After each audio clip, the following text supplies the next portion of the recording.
തൃശൂരിൽ നിന്ന് പാലക്കാട്ടേക്കുള്ള town to town ബസ്സിലും സൗജന്യ യാത്ര അനുവദിക്കണമെന്ന ആവശ്യവുമായി വനിതാ യാത്രക്കാർ. സ്ഥിരം യാത്രക്കാരായ പുരുഷന്മാർക്കും സൗജന്യം അനുവദിക്കണമെന്നും സ്ത്രീ യാത്രക്കാർ പറയുന്നു. അസിത സഹീർ തയ്യാറാക്കിയ റിപ്പോർട്ട് കാണാം.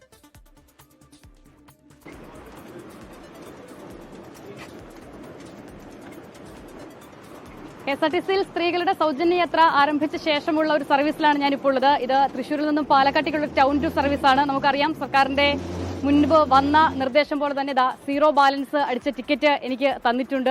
അപ്പോൾ ഈ ബസ്സിൽ ഒരുപാട് യാത്രികരുണ്ട്. അതിൽ സ്ത്രീകളായിട്ടുള്ള ആളുകളുണ്ട്, പുരുഷന്മാരുണ്ട്, ഒരുപാട് ആളുകളുണ്ട്. എന്തായാലും നമുക്ക് ഇതുമായി ബന്ധപ്പെട്ട് വലിയ പ്രഖ്യാപനത്തിലേക്ക് വരുമ്പോൾ അത് പദ്ധതി വിജയകരമായി തന്നെ ആരംഭിക്കുമ്പോൾ ചില പ്രതികരണങ്ങൾ കൂടി തേടാം. ആദ്യം കണ്ടക്ടറോട് ചോദിച്ചു തന്നെ തുടങ്ങാം.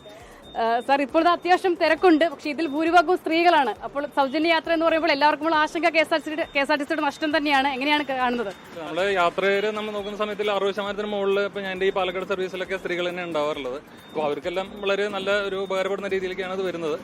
അപ്പോൾ ഇനി കൂടുതൽ യാത്രക്കാർ കൂടുന്നതാണ് എൻ്റെ ഇത്. കാരണം ഇനിയിപ്പോൾ പ്രൈവറ്റ് ബസ്സുള്ളവരാണെങ്കിലും ഇനി യാത്ര ചെയ്യാൻ മറ്റ് രീതികൾ ഉപയോഗിക്കുന്നവരൊക്കെ ഇതിലേക്ക് വരാനുള്ള സാധ്യതയുണ്ട്. പുരുഷന്മാരുടെ എണ്ണം കൂടുതൽ അല്പം കൂടി ഗുണകരമോ അല്ലേ? പുരുഷന്മാര് എന്റെ അടുത്തൊക്കെ കഴിഞ്ഞ ദിവസം ആശങ്ക അവർ പറഞ്ഞു, ഞങ്ങൾക്ക് ഇനി ഇതിൽ സീറ്റ് കിട്ടും, ഞങ്ങൾ ഇനി വേറെ വണ്ടിയിലേക്ക് മാറേണ്ടി വരും എന്നുള്ള രീതിയിലാണ് ഞങ്ങളുടെ അടുത്ത് സംസാരിച്ചത്. അവർക്കുണ്ട് ആശങ്കകള്. അപ്പോൾ സ്ത്രീകളായിട്ടുള്ള ചില യാത്രികർ കൂടിയുണ്ട് ബസ്സിൽ. ചേച്ചി, ടിക്കറ്റ് എടുത്തോ? കണ്ടക്ടർ വരുന്നതേ ഉള്ളല്ലേ? എന്തായാലും ടിക്കറ്റ് എടുക്കണ്ട, സൗജന്യമാണ്. അതെ. എങ്ങനെ, സന്തോഷാണോ? സന്തോഷായി. എങ്ങനെയാ പ്രതികരിക്കുന്നത്? എങ്ങനെയാ? നന്നായിട്ടുണ്ട്. സ്ഥിരമായിട്ട് KSRTCയിൽ യാത്ര ചെയ്യുന്ന ആളാണോ? ഇല്ല. ഓക്കെ, അപ്പൊ എന്തായാലും സ്ഥിരമായി KSRTCയിൽ യാത്ര ചെയ്യുന്ന ആളുകൾക്കായിരിക്കും ഇത് കൂടുതൽ ഗുണകരമാകുക എന്നതിൽ തർക്കമില്ല. ചേട്ടാ, സ്ഥിരമായിട്ടുള്ള യാത്രികനാണോ? ഇല്ല, കുറവാണ്. പക്ഷെ പ്രതീക്ഷയിലും നന്നായി. കാരണം ആദ്യം ഓർഡിനറി ബസ്സിന് മാത്രമേ ഇത് ഉണ്ടാവുള്ളൂ എന്ന് വിചാരിച്ചിരുന്നു. പക്ഷെ ഇപ്പോൾ ടൗൺ ടു ടൗണിലേക്ക് ആകുമ്പോൾ സാധാരണക്കാർക്ക് ഇത് വളരെ യൂസ്ഫുൾ ആണ്. Thank you KSRTC. സൗജന്യ യാത്രയാണ്. അതെ. സന്തോഷമാണോ? സന്തോഷമാണ്. എങ്ങനെയാണ് പ്രഖ്യാപനത്തെ കാണുന്നത്? നല്ല രീതിയിൽ തന്നെ കണ്ടു. പക്ഷേ അത് സ്ത്രീകൾക്ക് മാത്രമല്ല, പുരുഷന്മാർക്കും കൂടിയിട്ടാണെന്നുള്ളതാണ് കുറച്ചുകൂടി. ലിംഗസമത്വത്തിന്റെ പ്രശ്നമൊക്കെ ഉണ്ടോ അതിൽ? അതെ, തീർച്ചയായിട്ടും. എന്തായാലും ആ നിലയിലുള്ള പ്രതികരണങ്ങളൊക്കെയാണ് വരുന്നത്. പുരുഷന്മാർക്ക് കൂടി സൗജന്യ യാത്ര അനുവദിക്കണം, അല്ലെങ്കിൽ അത് വേണം എന്ന് പറയുന്ന ആളുകൾ കൂടിയുണ്ട്.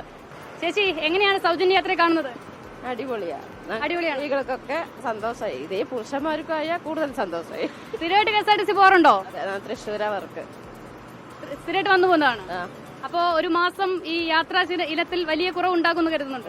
ഉണ്ടാവും. അപ്പോൾ എന്തായാലും സൗജന്യമാണ് യാത്രയെങ്കിലും മാർഗനിർദ്ദേശങ്ങൾ ഒരുപാടുണ്ട്. അതിൽ നമുക്ക് എല്ലാവർക്കും അറിയാവുന്നത് പോലെ തന്നെ ഈ ബസ്സിലെ സ്റ്റിക്കറാണ് ഒന്നാമത്തെ കാര്യം. അത് നോക്കി മാത്രം ബസ്സുകളിൽ കയറുക. രണ്ടാമത് ടിക്കറ്റ് നിർബന്ധമാണ്. ഞാൻ ആദ്യം കാണിച്ചതുപോലെ തന്നെ അത് സീറോ ടിക്കറ്റ് ആണെന്നുള്ളത് മാത്രമേ ഉള്ളൂ. പക്ഷേ ടിക്കറ്റ് എടുക്കണം. കയറുന്ന സ്റ്റോപ്പും ഇറങ്ങുന്ന സ്റ്റോപ്പും കൃത്യമായി മാർക്ക് ചെയ്യുകയും വേണം. അങ്ങനെ KSRTC ഇതാ വിജയകരമായി പതിറ്റാണ്ടുകൾ നീണ്ട യാത്ര അത് മറ്റൊരു ഘട്ടത്തിലേക്ക് കടന്നിരിക്കുന്നു. സ്ത്രീകൾക്ക് സൗജന്യ യാത്രയുമായി KSRTC എത്തുന്നു. ആ നിലയിൽ ആ ആനുകൂല്യം എല്ലാവരിലേക്കും എത്തുമ്പോൾ പുരുഷന്മാരിലേക്കും അത് വരണം എന്ന് ആവശ്യപ്പെടുന്ന ആളുകളുണ്ട്. അതോടൊപ്പം തന്നെ മറ്റൊരു പ്രധാനപ്പെട്ട കാര്യം, എല്ലാ സർവീസുകളിലേക്കും ഈ സൗജന്യ യാത്ര വരണം. എന്നാൽ മാത്രമാണ് അതിന്റെ ഗുണം എല്ലാ നിലയിലും ആളുകളിലേക്ക് എത്തൂ എന്നുകൂടി പറയുന്നവരുണ്ട്. എന്തായാലും KSRTCയുടെ സൗജന്യ യാത്ര തുടരട്ടെ. അതിൽ സ്ത്രീകൾക്ക് എല്ലാ ആനുകൂല്യങ്ങളും ലഭിക്കുകയും ചെയ്യട്ടെ.